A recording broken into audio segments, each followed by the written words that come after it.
First you trade the Cadillac for a microphone. Then you lie to me about the band. Now you're gonna put me right back in the joint. They're not gonna catch us. We're on a mission from God. Greetings, everyone. You're listening to the podcast. So there I was. It's how every great aviation tale begins. Repeat here in Paris as we record this brief intro to episode 11. This one is entitled, We Were on a Mission from God. That is a great intro. Hey, this is Fig, and I'm not in Paris. I'm in Kansas City, and you are going to love this interview. It was a fun one. Yeah, we had a special guest, Sheriff, who I've known for more than 4 decades now. We went to high school together. We learned to fly while we were in college. And some of the stories you'll hear will find out why we were on a mission from God. So the other stuff he did, Fig, that impressed you. He was a naval aviator, and he was a mission, tactical mission guy in 2 different airframes. Did the A6 Intruder and the S3 Viking. S3 Viking, and he did multiple floats, rotations on the carrier. Had some great stories and a lot of experience, and that's important. Indeed, a lot of experience and fascinating stuff. You and I were both carrier qualified, tail hook and all that, but we never did the long pumps that those guys did. And it's always fascinating to me to listen to what they live through on a day-to-day basis and the constant danger that is the aircraft carrier deck. Then we got to a special part at the end of this show, and I think I promised you that I would blow your mind, and I think I kind of did. I surprised you. Oh, you did. With a story of challenges overcome, and I think you'll find that Sheriff's story, you'll find his story is inspiring and motivating. If you've ever lived through a tough time in your life and wanted to quit something, listen to this. You'll realize, you know what, there's actually hope out there, even when it seems like there isn't any, I think. Oh, that's for real. So sit back and enjoy episode 11. We were on a mission from God.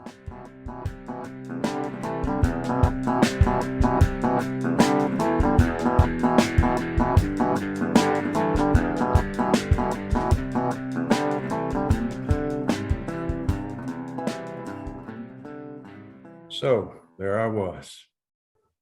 That's how all great aviation stories start. This is Fig, and I'm in Kansas City, joined by my co-host. Oh, man. Repeat. All the edits are started already. There we go. I'm not even going to edit that stuff out. Repeat here. I don't know why you would. No. I just don't know why you would. Greetings, everybody. Repeat here. I'm coming to you live from Anchorage, Alaska today. And we've got a special guest with us today. His name is Sheriff, and he's coming to us from Dallas, Texas. Sheriff, welcome. Hello. Sheriff and I met 44 some years ago, to give you an idea how old we are. We met about 4 years before we were born, I think. That was it. That's crazy. So Sheriff and I went to high school together. Then we went to college together. And I'm pretty sure we're the only 2 from our high school, at least in that rough era, that went into the military. So there I go, beating everything up. Instead of going into the Marines, Sheriff joined the Navy and went on to become an A6BN. After the Navy, he went to, well, I'll tell you what, I'm not going to tell his story. I'm going to let you tell his story. But so we'll go from there. I'm going to go with Fig's question. Sheriff, why don't you tell us how it is that you first got involved with aviation, and we'll work our way from there all the way into your story. Well, all right. That started pretty early. So I lived in Baton Rouge, Louisiana, and between the 2nd and the 3rd grade, my parents moved us into a different house, and that house was near an airport. And I saw, it was actually the downtown airport in Baton Rouge. And I saw the airplanes flying over, and I immediately became interested in airplanes. So 3rd grade, 4th grade, I spent all my time in the library studying about World War I airplanes, and then World War II airplanes, and then Korea and Vietnam. I just worked my way up chronologically. And my parents saw this interest, and our next door neighbor had a Piper Warrior, I believe, and they arranged for me to go on my first flight. And that's when I was 8, maybe 9 years old. And at that point, it was done. I was hooked. I spent the next probably 5 years at the downtown airport. I would ride my bicycle out there and beg and plead for a ride or an opportunity to fly anywhere I could. And by the time I started 6th grade, I could hold altitude. I could turn to a commanded heading. I didn't have a license, but I had some rough idea of what flying was about. Nice. From then on, pretty much everything in my life was aimed towards what I was ultimately going to do, which was fly in the military. Very cool. So, and then we met I think you were a sophomore and I was a junior at high school. We went to high school in Vicksburg, Mississippi together. We just figured that out. And that was 44 some years ago. After high school, I went to LSU, which was obviously in Baton Rouge. You came back home, went to LSU. You got your call sign in kind of an unusual way. Most guys showed up with some cool call sign and then wound up getting it changed on them to something far more embarrassing. But you worked your way through college at kind of an unusual job. Why don't you share that with us? Sheriff? Well, I was a sheriff's deputy in East Baton Rouge Parish for a couple of years, almost 2 years.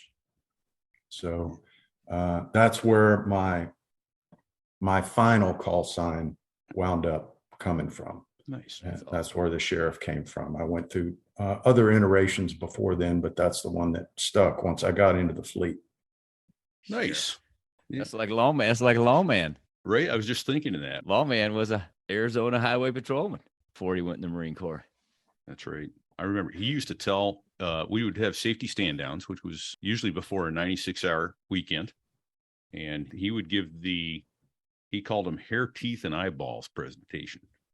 Where his goal was how many Marines he could make sick, because he said he was 21 years old. He had a gun on his hip, a badge on his chest, and a license to speed across the state of Arizona as fast as his cruiser would take him. He said he would go 150 miles an hour trying to get halfway across the state, catch an escaped bank robber from Illinois or something like that. But it wasn't long on the job before he realized the drunk drivers were the people that were really killing people en masse out there. And so he shared his experiences with young Marines, drinking and driving accidents that he came across. And he had more than one Marine come to him after their long weekend and go, I shaved a few knots off my top end speed, having seen your videos and your pictures, sir. So thank you. But Lawman went on to become Blue Angel number 2. Yeah. That's right. That's right. So I asked him what the hardest part about that was. He says, in the first several practices, he thought his arm was going to catch on fire and fall off because they put from holding the stick. Yeah, they put a bungee. Yeah. Most people don't know this. They put a bungee cord for forward pressure on the stick. 40 pounds, he says. 40 pounds. Constant 40 pounds. Yeah, brutal. Well, Sheriff, that's pretty. That's a pretty unique intro. Tell us about the Navy. Yeah, the Navy. Let's hear about that. So I went into the Navy in 1989, I believe. I graduated from college in 1988, and I wanted to stabilize my relationship with my future wife. So I stayed there as a flight instructor for about a year, and then I went into the Navy. I had all my certificates and ratings up to a commercial instrument, but I didn't meet the vision requirements. You gotta be kidding me. And so I went ahead and went in under the NFO program. And I went through training in Pensacola.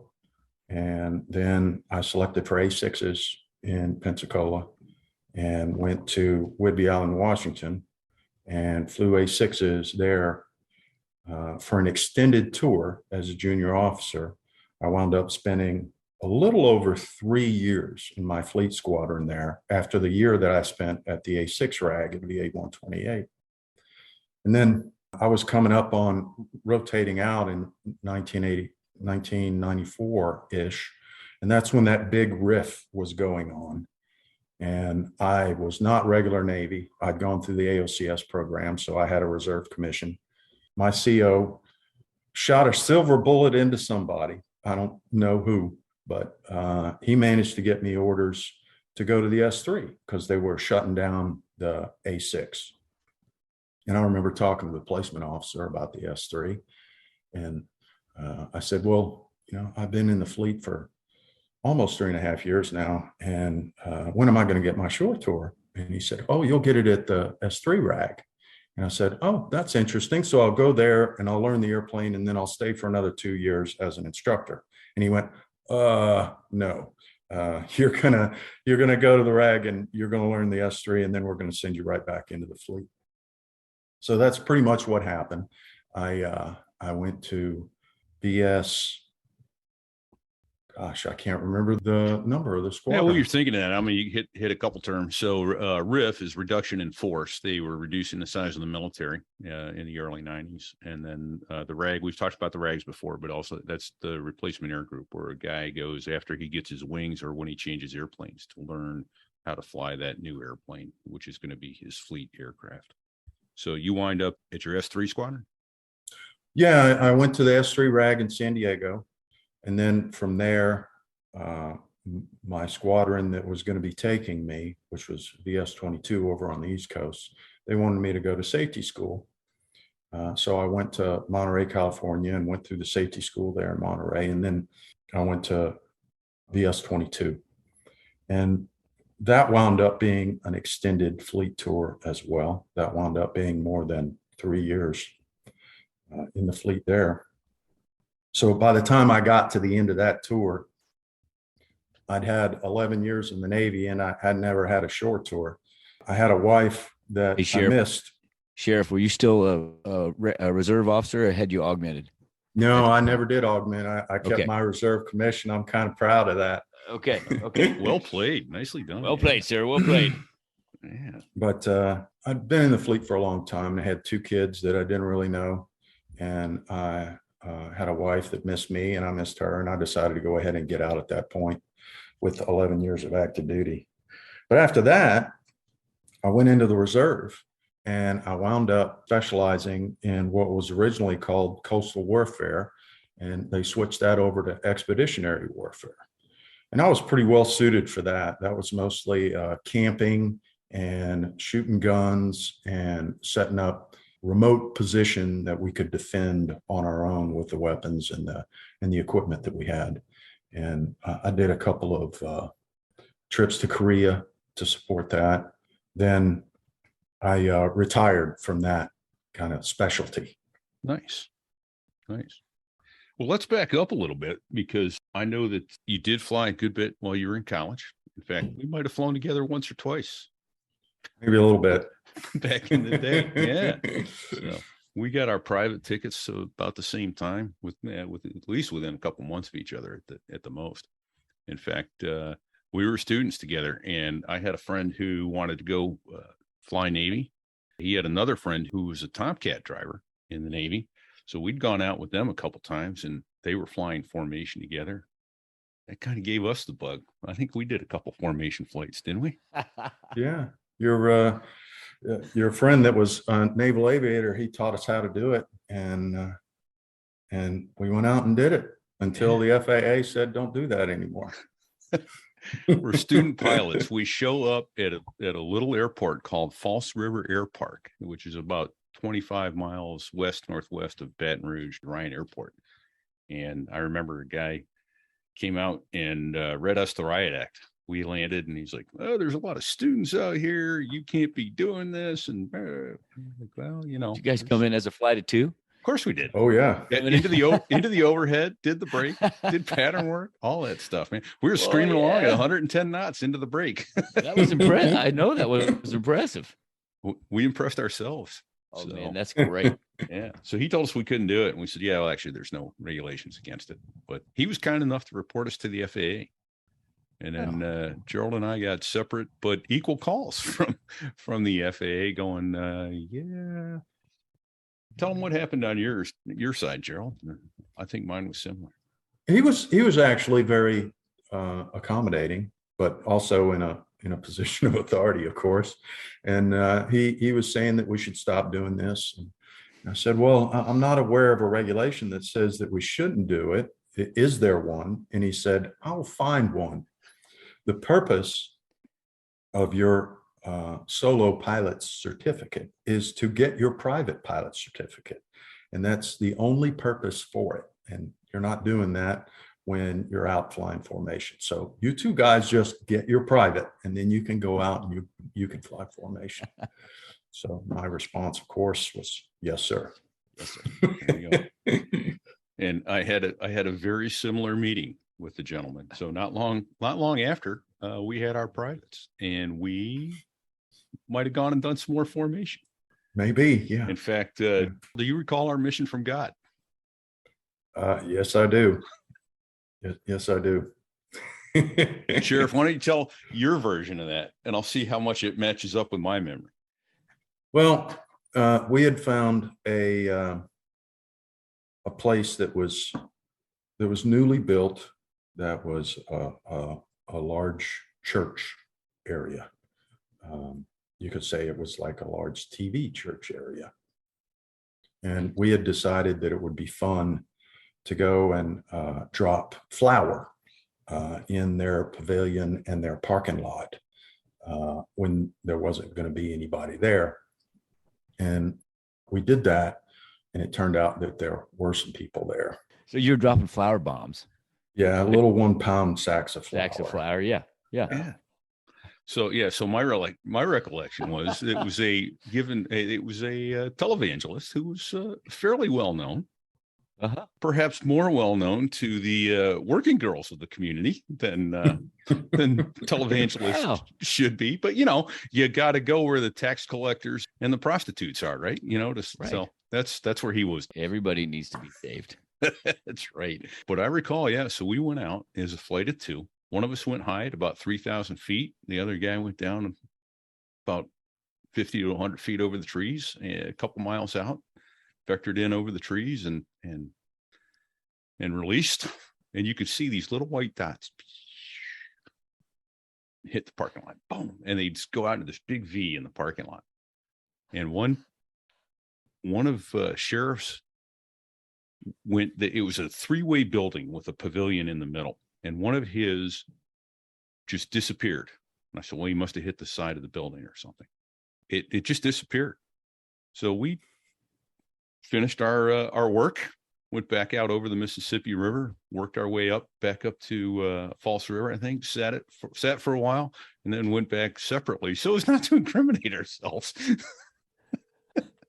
Then as I recall, we drove by there and found that one of the sacks of flour had gone dead center into this sitting area between the 3 wings of the building, which was an open air pavilion.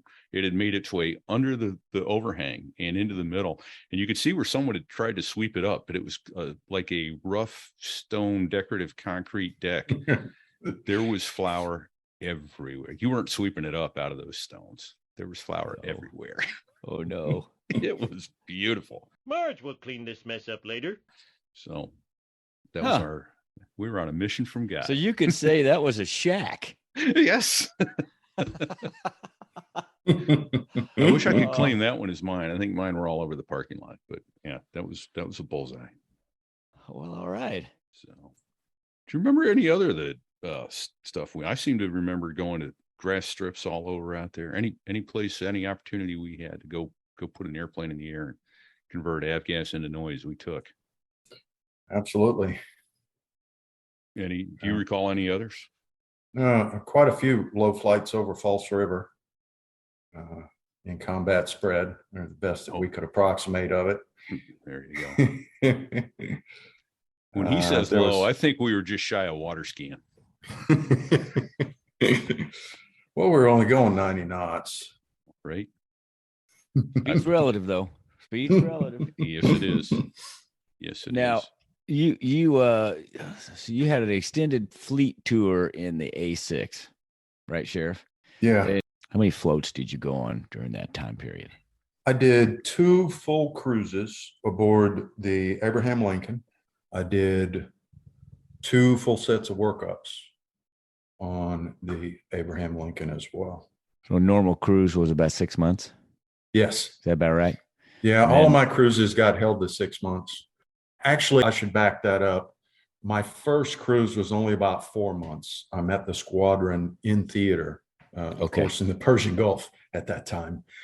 Sweet. And then I did a full cruise with them the second time, which was also to the Persian Gulf. I did a full set of workups.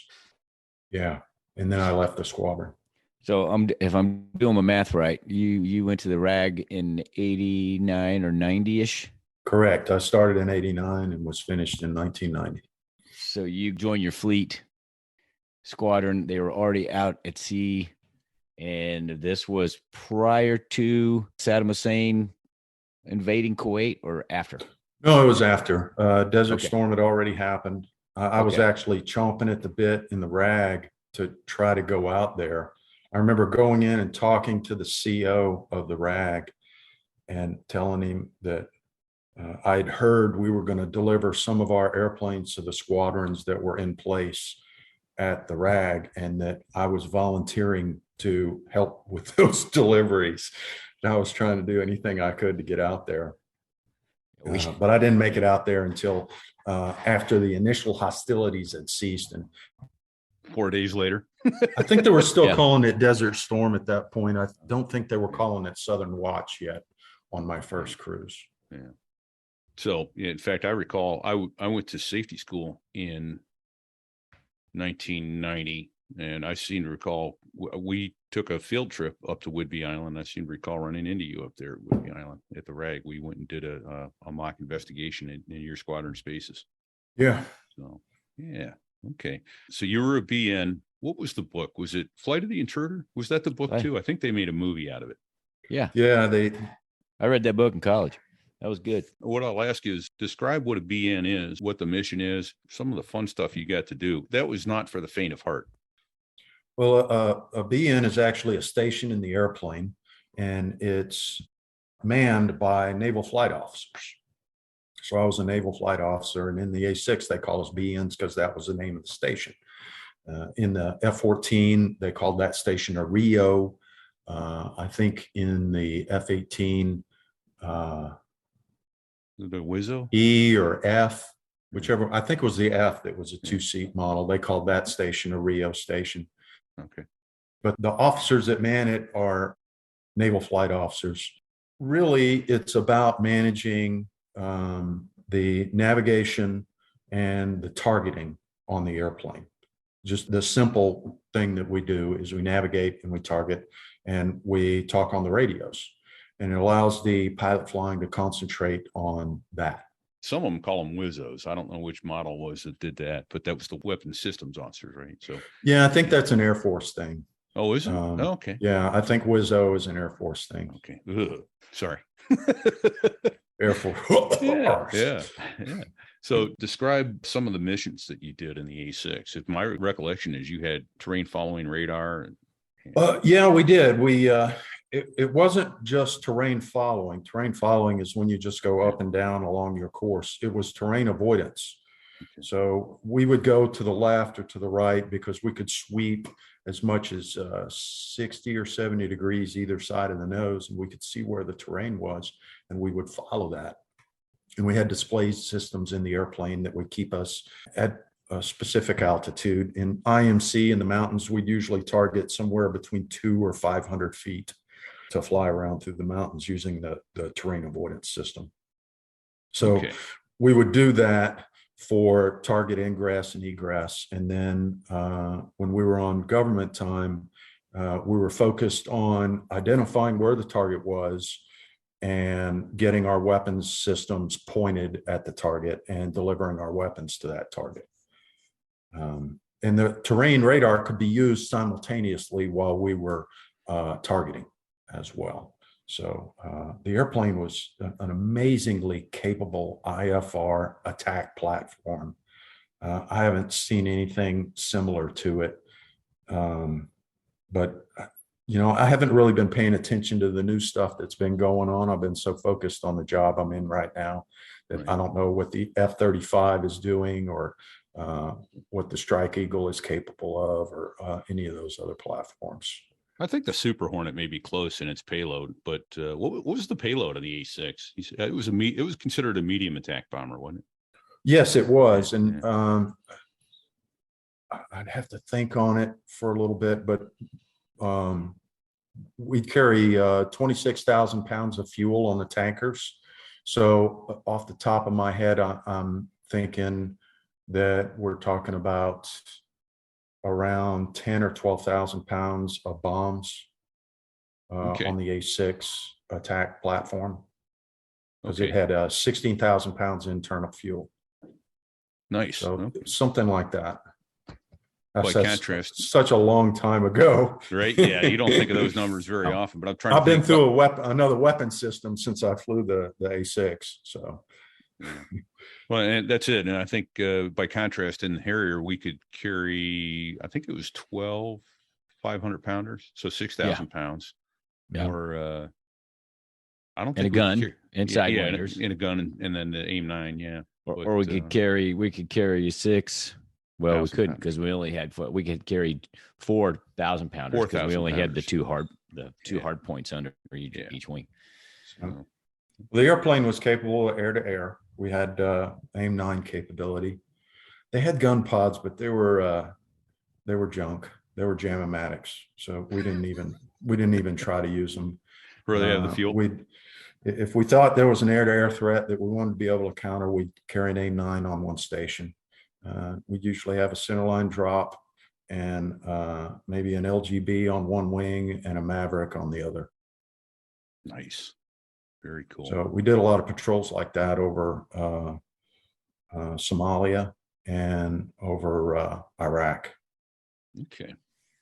What would you say would be, don't have to come up with these right away. Think about them as we discuss here. Either that or the S3 would be either the funniest and or could be the same thing. The funniest and or the scariest thing you ever saw flying in the Navy. Oh gosh, there's lots of funny stories, lots of scary ones too. Let me ask this: did you ever come close to pulling the handle? Because I don't think you never shelled an airplane, did you? I never did. You're correct. And I did come close. So let's hear that. I was on my second cruise, I think. We had some brand new shooters show up on the ship, I think after workups. There was a misconception among some of the shooters being the officers who ran the catapults on the ship. And these officers were typically P3 officers or maybe C-130 pilots, P3 pilots or C-130 pilots that were trying to get a sea tour. In the Navy, you have to go to sea in order to promote.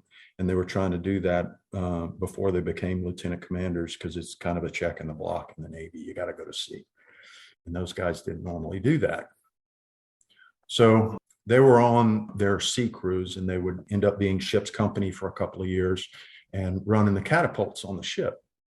And I don't know exactly the sequence of events that happened for them to make this decision, but normally the target for the airplane speed at the end of a catapult shot is the stall speed plus 15 knots for whatever weight and drag configuration you're at.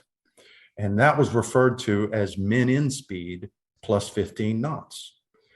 Well, somebody started reading into that without looking up the definition of min-in speed, and they started dropping the speed down that they were giving us at the end of the catapult shot. So the catapult shot was really based on how heavy you were and what your drag count was.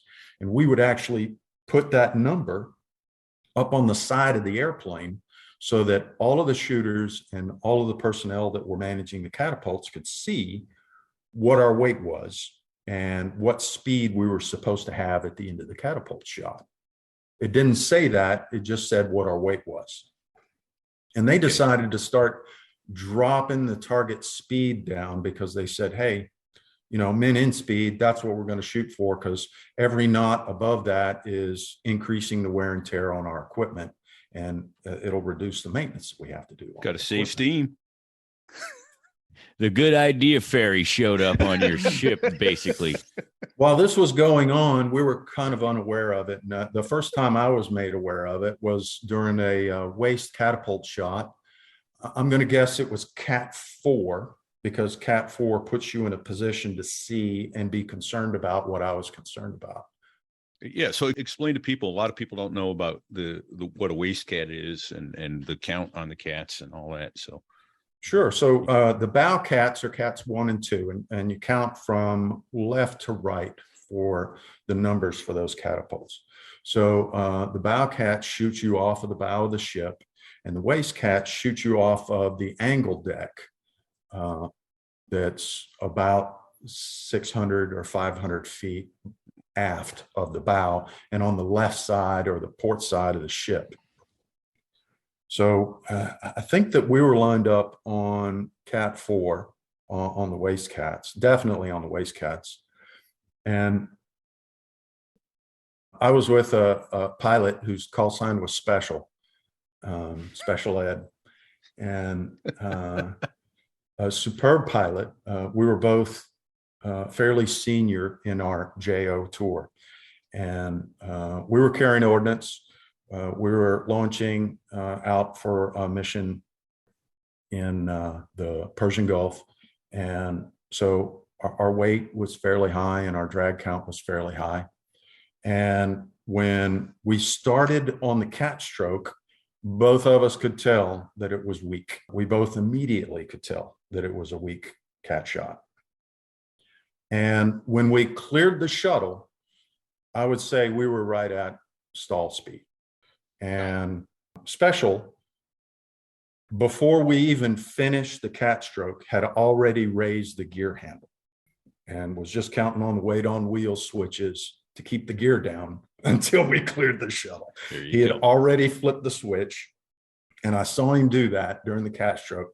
And, I was, of course, concerned as well, but there was not much I could do. There weren't dual controls in the airplane. Ed was superb. Even if we had dual controls, there was nothing I could really do except get ready to get us out.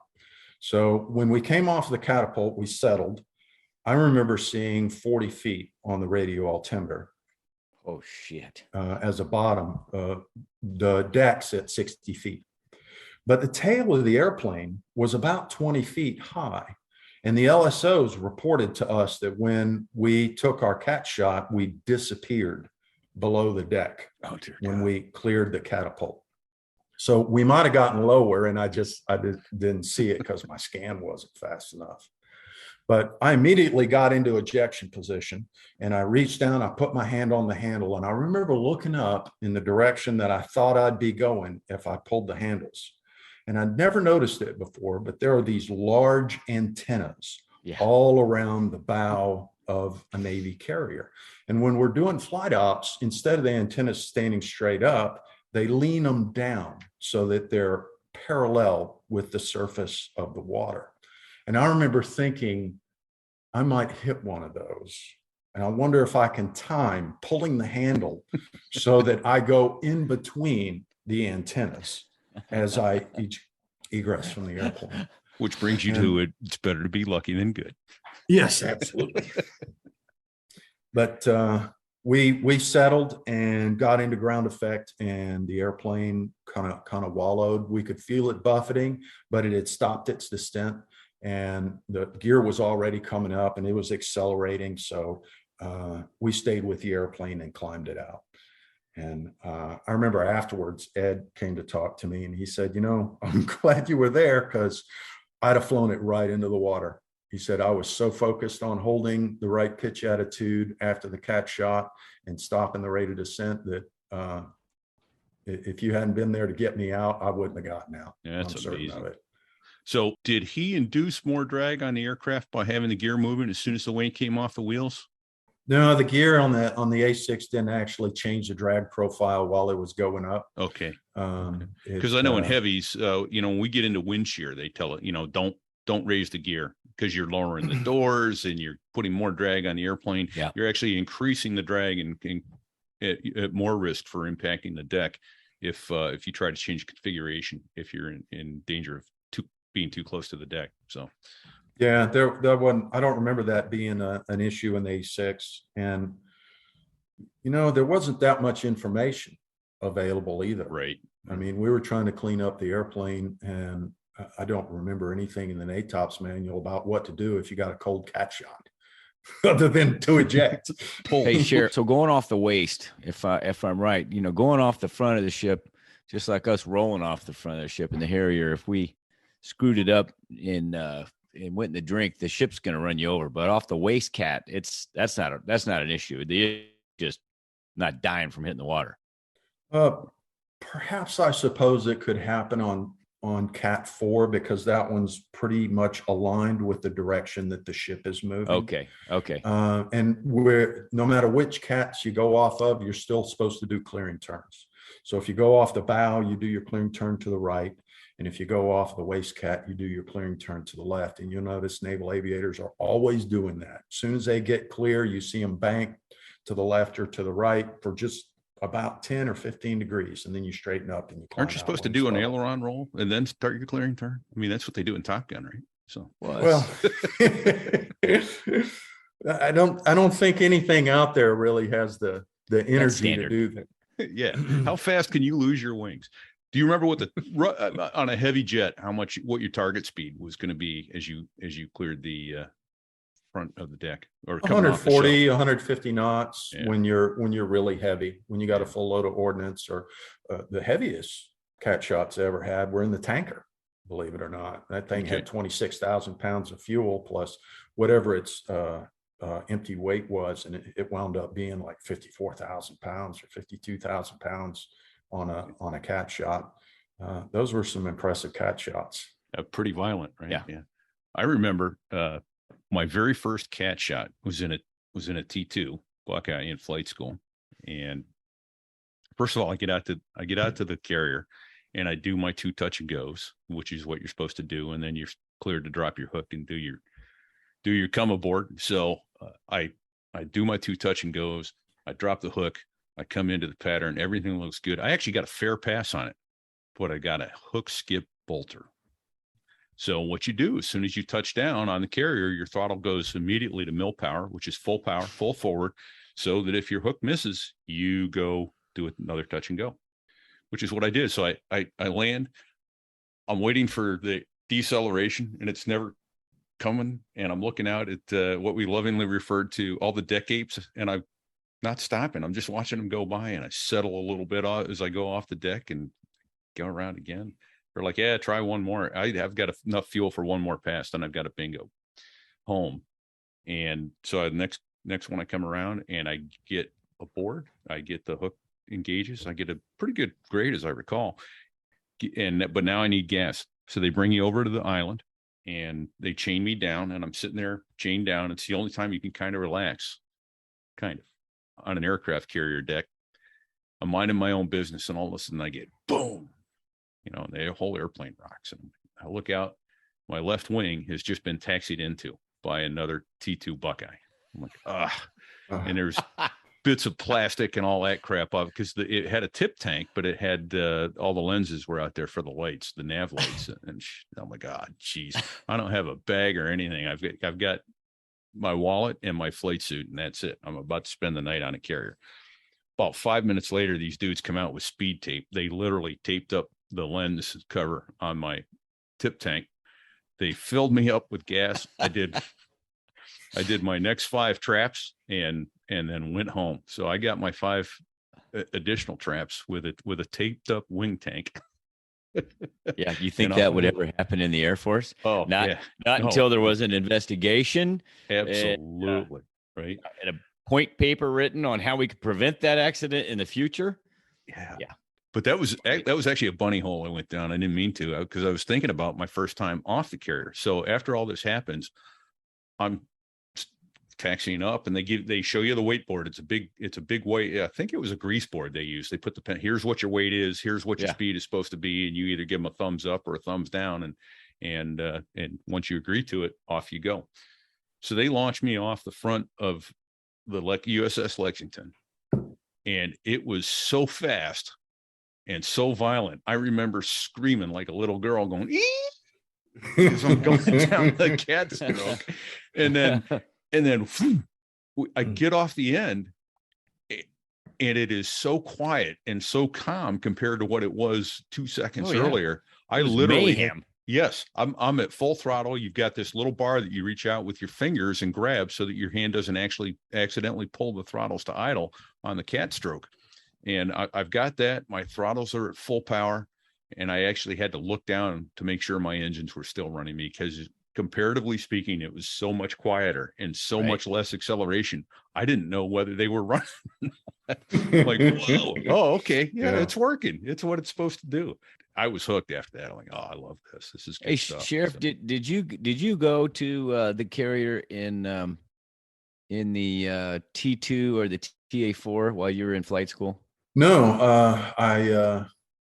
I flew the T2 and I flew the TA4, but going to the carrier wasn't in part of the syllabus. Okay, so the for first time NFOs. that was So the the RAG. first time I went was at the A6 RAG. Yeah, and I Wow. CQ'd on the Ranger in the A6. okay. Oh, I remember speaking of CQ in the first time. I got to tell the. Remember, you got T-shirts. Did you do that in the RAG? Did you get T-shirts for your CQ? Yeah, Okay, we had T-shirts for finishing, and we had T-shirts for CQ, and we had patches for all of that stuff. Exactly.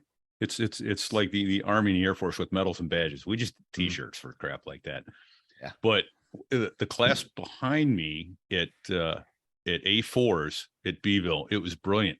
The Lexington had gone into dry dock for maintenance, and so they were having to do other boats. So they brought in the Kennedy, and the class behind us. You may have seen these Fig or not. The class behind us had these T-shirts made up, and it had the LSOs on there and the list of all the students that got their carrier qualifications on the back of the T-shirt, and the picture of the carrier or something like that on the front. Well, this class, because they'd gone to the Kennedy, had the T-shirt with the picture of Marilyn Monroe with her dress blowing up, and it said, "I bounced on JFK." It had all their names that, back in the days when you could put shit like that and get away with it. So that was back before the political had gone so in, so I did do my in the T2s. It was on the Big John. Yeah. And here's you just triggered a memory. So I'll be quick.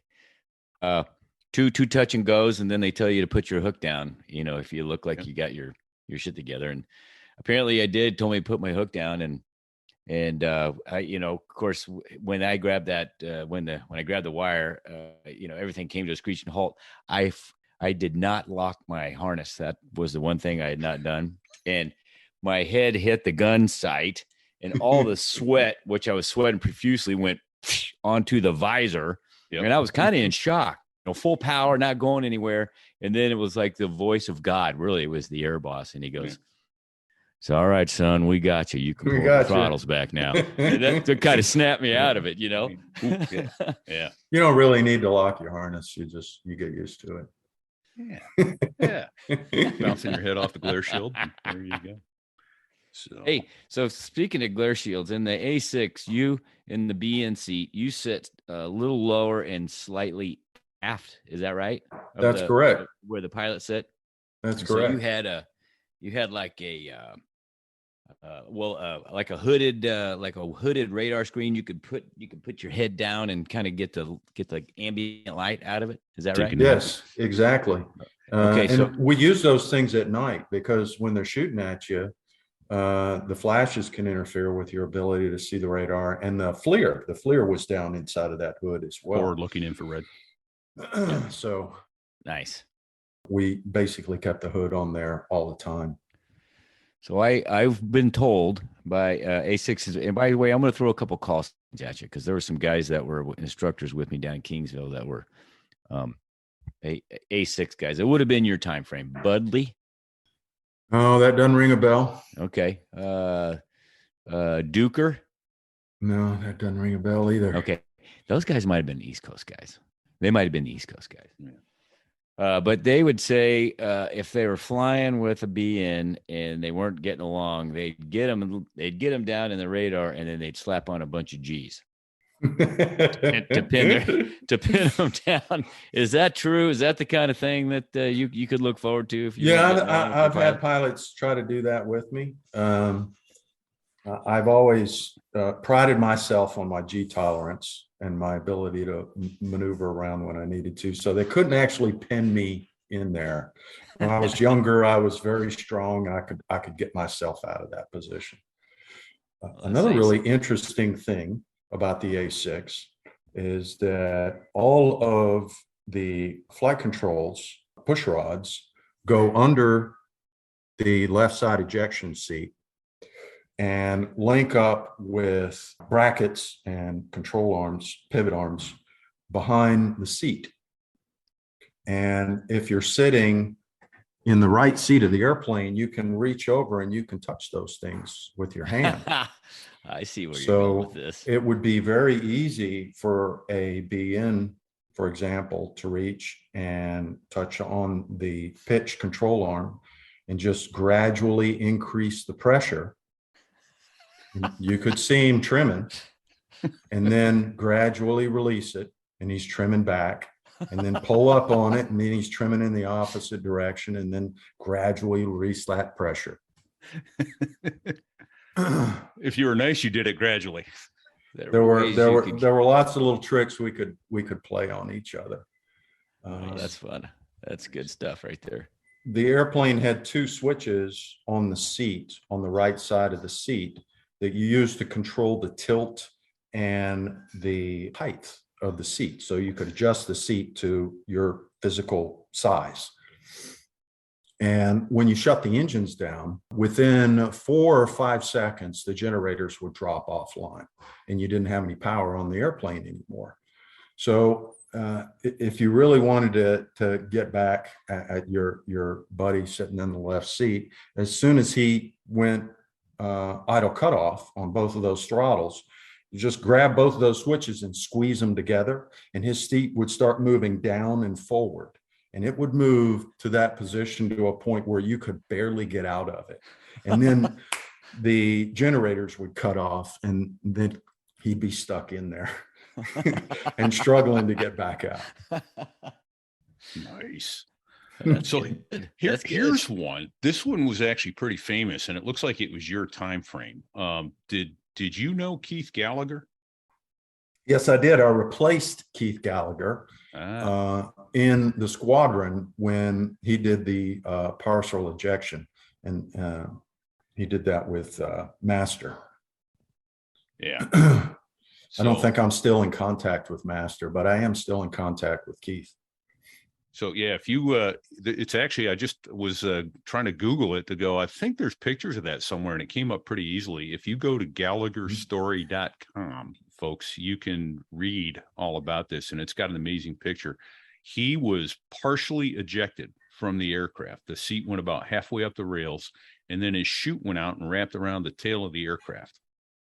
So was this the BN or the pilot? Yes, it was the BN. And the pilot brought him aboard, but he was basically out there in 140, 150 knots of wind. It, as I recall, it inflated all his sinuses, and it screwed him up. Yeah, he was out of the cockpit for almost a year, I think. Yeah. So what was the issue that they originally were pulling the handle for? Well, he didn't actually pull the handle. What he had happen was they were in a tanker, and they were having a problem with transferring fuel from the drops into the internal fuel on the airplane. And the NATOPS manual addresses that particular issue. I still remember it. The assumption is that it's a sticky, non-modulating pilot valve that controls fuel flow from the tanks into the internal fuel. So the solution is positive and negative G. on the airplane, and they would say, hey, we got 2.4 available. You ought to be hitting 2 at least in the negative side in order to get that valve broken loose and be able to get your transfer going. So they strapped in and locked up and got ready.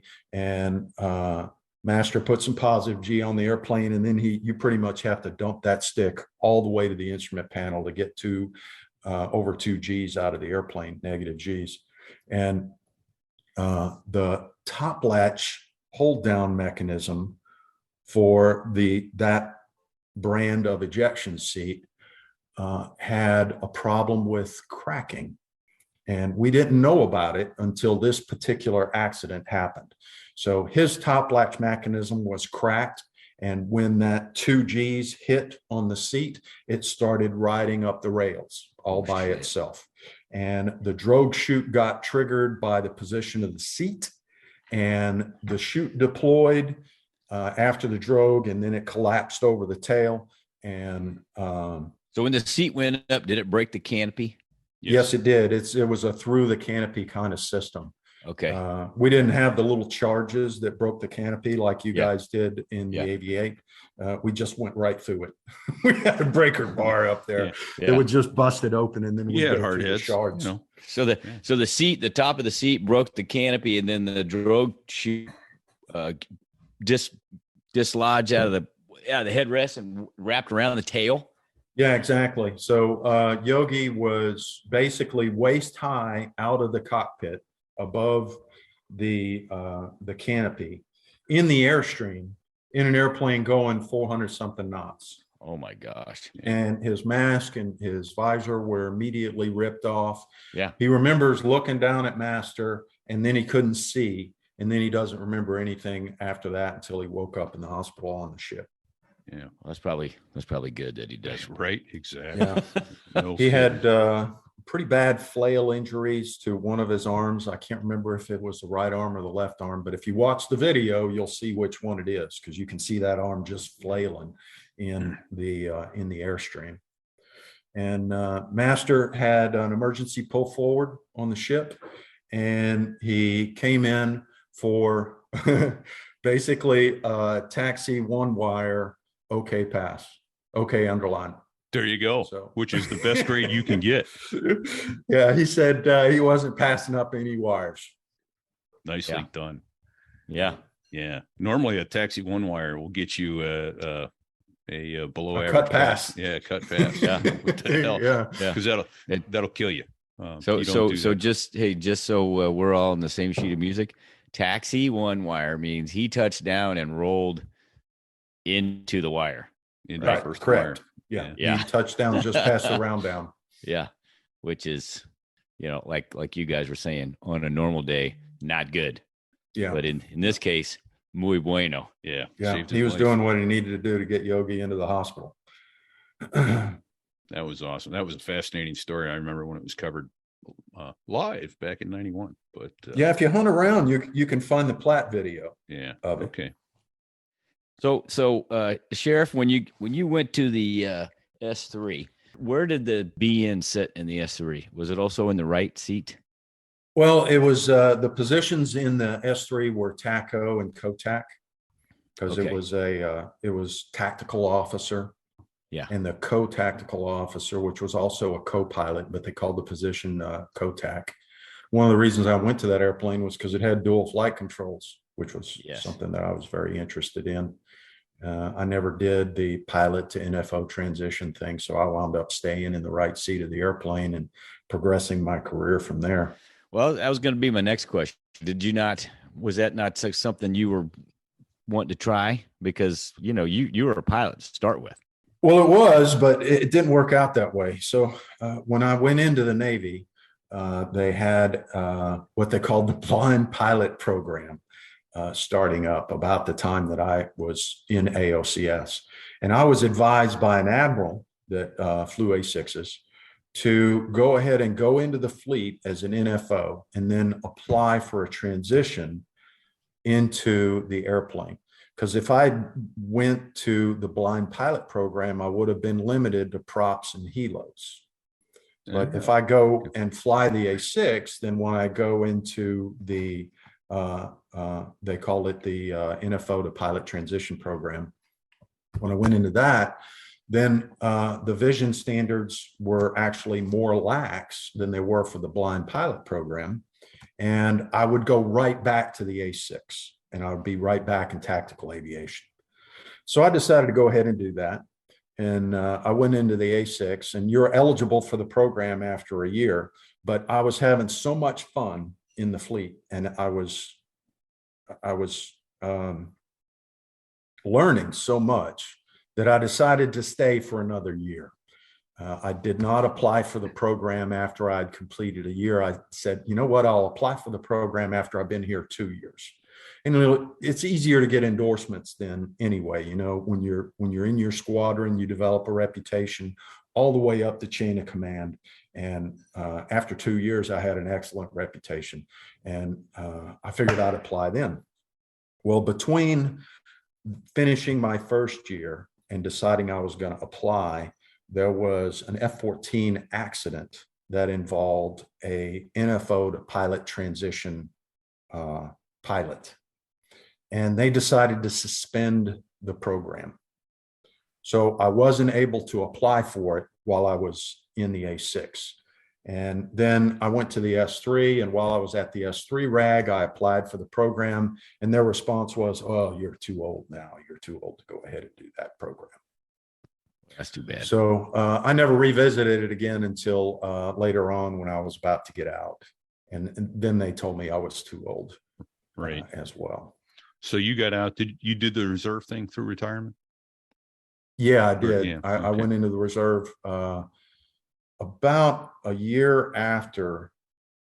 I was talking with a recruiter about doing it, and then September 11th happened, and that pretty much dropped the hammer for me. And I went right back into active reserve in September of 2000. I know a lot of guys that thought they were getting out in the fall of 2001. Whoops. Did you get an active duty retirement, Sheriff? No, I'm going to start a reserve retirement here next year. Nice. Yeah. Well, me too. I got a year off for good behavior, so I get it in I get it in June of 24. June of 24 is when mine kicks in. Nice. Yeah, it's good. It's going to be nice to have that benefit. I mean, it's already nice. We're all eligible for VA. Oh yeah. Dude, I go once a year to all that stuff. Hey, just out of curiosity, so after you retired, after you left active duty, and you took was it a what'd you call it? Was it a full-time reserve job initially? No, I didn't. Was it a traditional type reserve? I went straight into the traditional reserve, which is 1 weekend a month and 2 weeks and then out orders of the year, as required, which is not real. Usually you do at least 1 weekend a month, and usually 2 deployments a year that are at least 2 weeks, sometimes 3 weeks. But that's fine. I was liking what I was doing in expeditionary warfare. And so, flying career wise, tell us about that. How did that progress? So after I got out of the Navy, I went to work for a fractional provider. Yeah. What kind of equipment? I started out in the Challenger 604, and I flew that as a first officer for the company for about 4.5 years. And then I upgraded to captain in the Lear 45. And I was a captain in the Lear 45 until 2009, and then I trained into the Challenger 300, and that is the airplane that I'm flying right now. Is a Challenger 300. Is that an international? They have an international type range on it, Sheriff? Oh yeah. This last year, I did a trip from Dallas to St. Martin, and then on to Cape Verde off the coast of Northern Africa, which is about 2,400 miles. for that particular leg Nice. over the ocean. So it's a good oceanic platform. I mean, it's not an L-1011, but how many passengers typically? well, it's set up like a limousine. So there's double club seating. You got 8 seats in the airplane. You can sit somebody on the lavatory seat. There's seat belts there, but we don't really see that used very often. So it's like the limousine of aviation travel. Right. Yeah. So My wife tells me after we win this $800 million lottery tonight, I'm going to buy one of those. there you Oh, go. well, awesome. I can steer you in the right direction to do that if There you you want. I thought you might be able to. Might even be able to help you train some pilots here too. Yeah. So, well, let me divert the story here a little bit then. Folks, I told you that we would have some amazing stories and some inspirational stories and some poignant ones, some tragic ones, that sort of thing. I'm about to take us down an avenue that even Fig doesn't know about. But I promised Fig that this was going to blow his mind. Like I said, I've known Gerald for 43 years, and he is one of the most fearless pilots and genuine good friends you can have. When I was widowed 27 years ago, Gerald offered me his savings account. He genuinely meant it. I was like, I'm blown away by it. To this day, I am blown away by that generosity. This is a man who is fearless, tenacious, and well, you're just going to be amazed. So I'm going to get serious here for a couple minutes and use some touchy-feely words, but I don't know any other way to do this. Sheriff, you've got a story that's both amazing and uplifting, and I'll bet a month's salary that this is going to inspire people who have quit something because it was hard, or wanted to quit something because it was hard.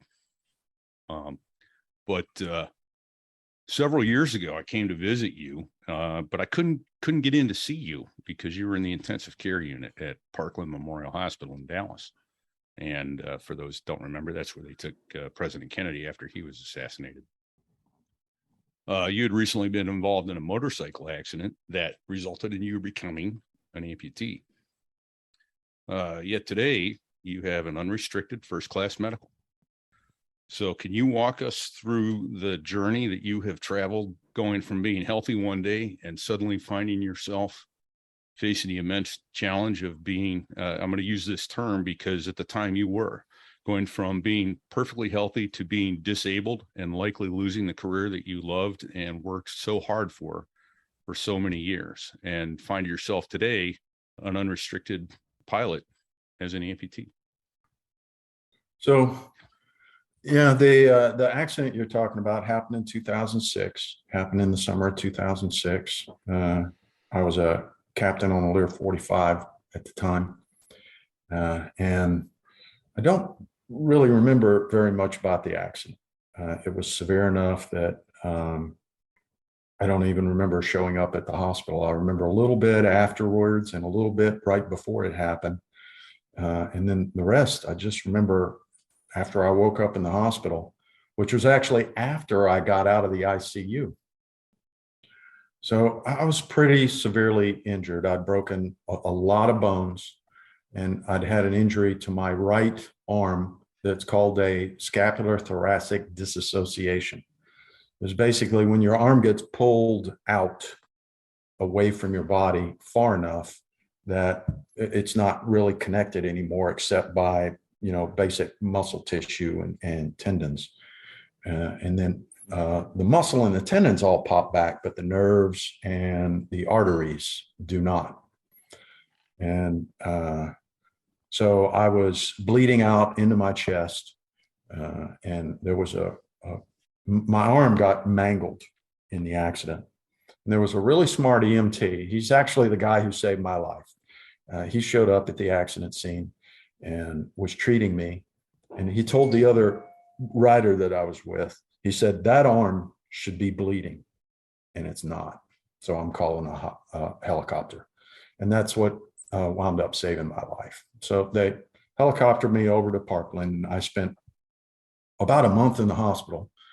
And when I got out, if they'd actually known what condition I was really in, they wouldn't have let me out. But I didn't want to be in the hospital anymore. So I managed to convince them to let me out and hobble my way out. And I went through about a year of recovery. And my company did an awesome job of supporting me through all of that. And when I was ready to start working again, they had me take on an instructor position at our training center. And that was really good for me because it allowed me to get in the simulator and figure out how to fly an airplane again, even though I couldn't use my arm.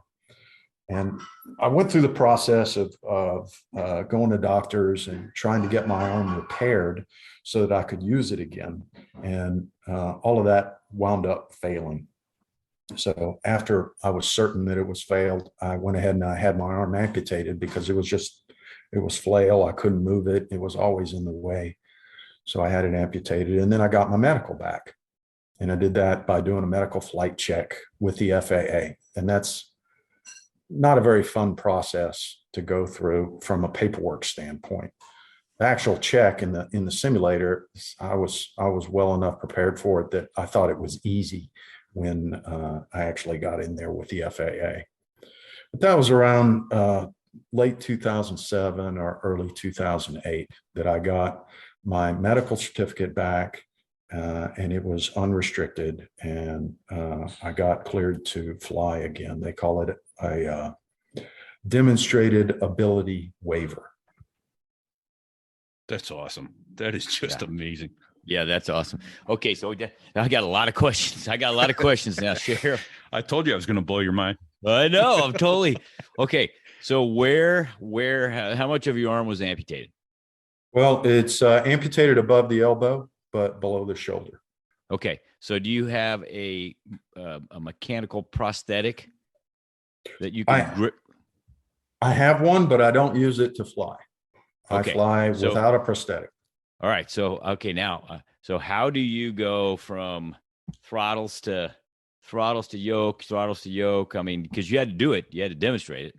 Mm-hmm. So you're just fast. I just use one hand. And you can use your legs. You can put your leg against the yoke if the airplane's not perfectly trimmed, and you can stop the yoke and reach over and adjust the throttles, and then put your hand back on the yoke and make adjustments. It's awesome, man. It's not as hard as you would think that it is. Well, I suppose you adapted pretty damn quick. I'm thinking there's no way I could do that, but yeah, I bet you figured it out pretty damn quick.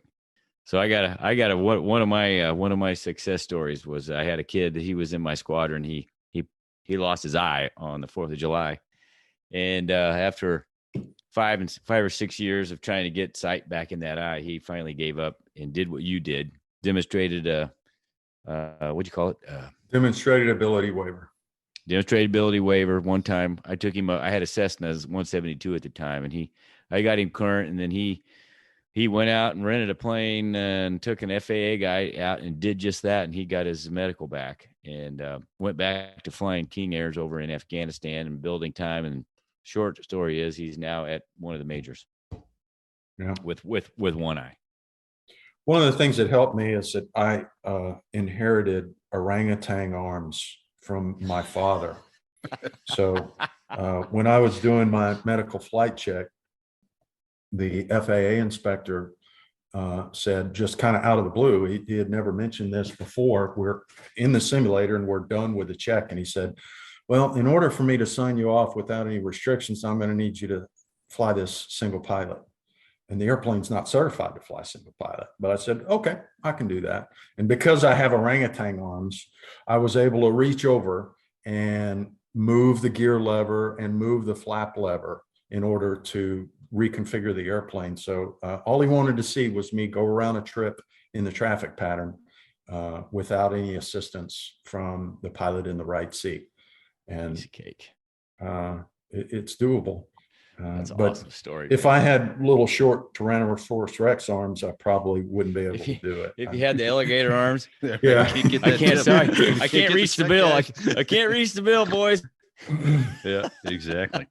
Now, Sheriff won't say it, but I'm friends with his parents too, and pretty sure it was his mother that told me that the FAA inspector told him afterwards that he actually flew better than several people he'd ever flown with that had both their arms. Yeah, right.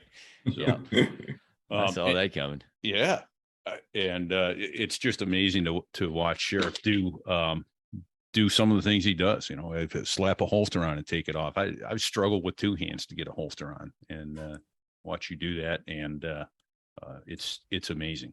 So anyway, I can't thank you enough for sharing that with us. That was not I know that was a long, painful couple of years to get through, and still presents challenges, I'm sure, on a daily basis. But to watch you go from being right-handed and losing your right arm and learning to do everything that you do left-handed and better than most people with two hands.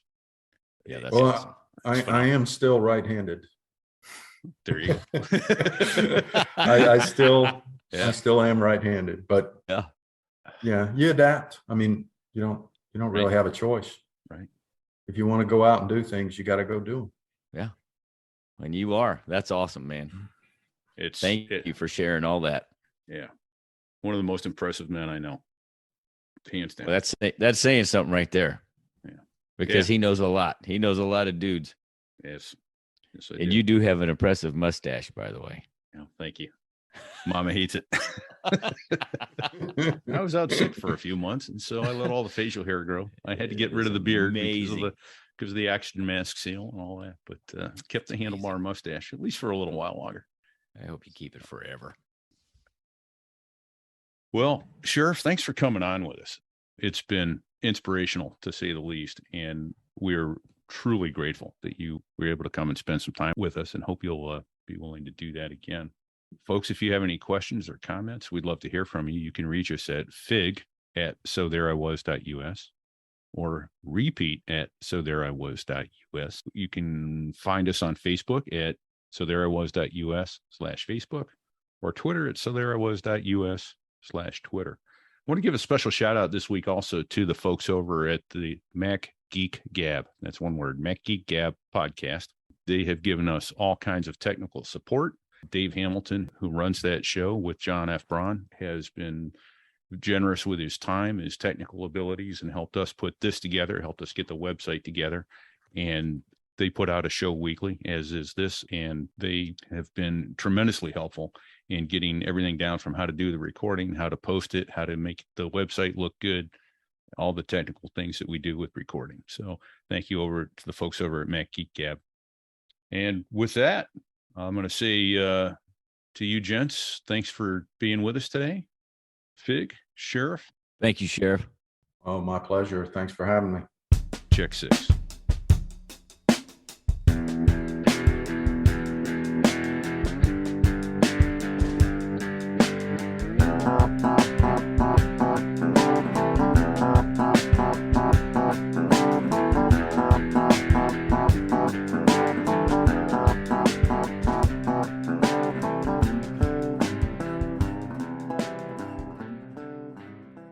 I didn't do it.